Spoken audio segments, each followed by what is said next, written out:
he's making fun of me for wearing makeup. So how can it be? How can a person with the worst spray tan in America attack me? He should sue whoever did that to his face. That's what he should be suing. But look, we are not going to stop fighting. And I see him starting to sweat like I have never seen anything like it.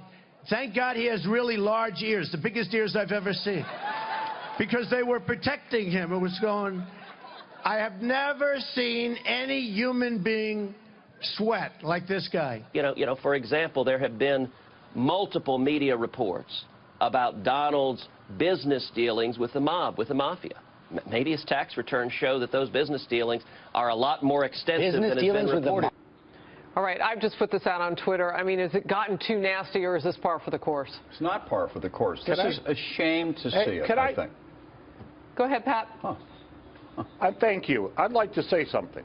I'd like to say what I said was, when Doug spoke for me, let me speak for myself. This campaign is turning into a garbage fight, and it's ridiculous. I do not understand what these candidates think they're doing.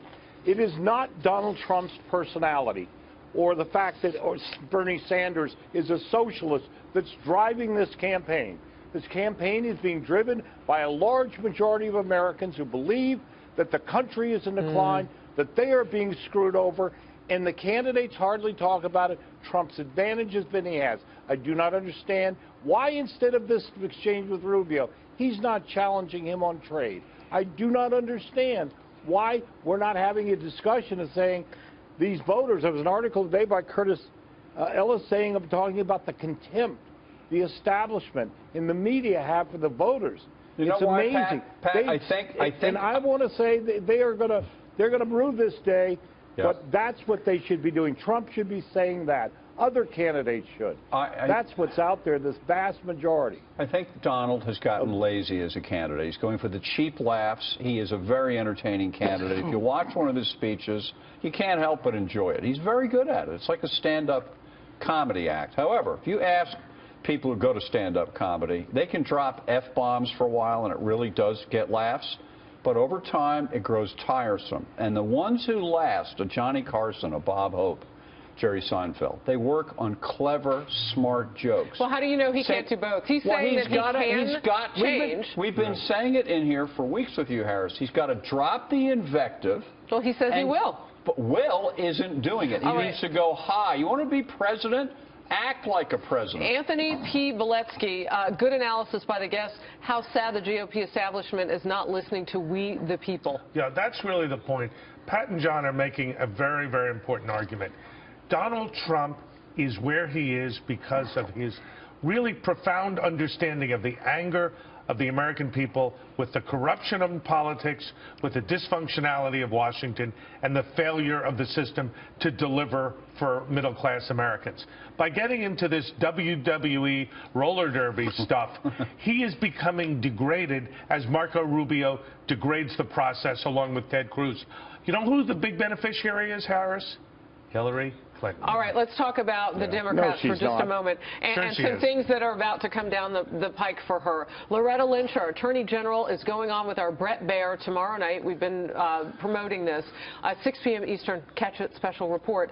You have some definite thoughts about that, Pat. What are they?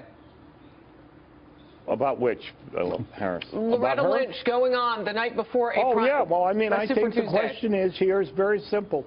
And I'll use this to also disagree with Doug. This isn't helping Hillary Clinton. She's got her own problems. She is, you know, and her negatives are so high, and the Democratic Party is so far out there on identity politics as opposed to caring about the country as a whole. I don't know what they're doing. The Republicans have their problems. She, however, sits there, and the question, the people are talking about her for the Supreme Court. She's already proven that she cannot administer justice as she did in the case of, you know, the IRS case with what's her name? All right, take it away. Look, two things. Hillary won by 50 points, going to sweep Super Tuesday.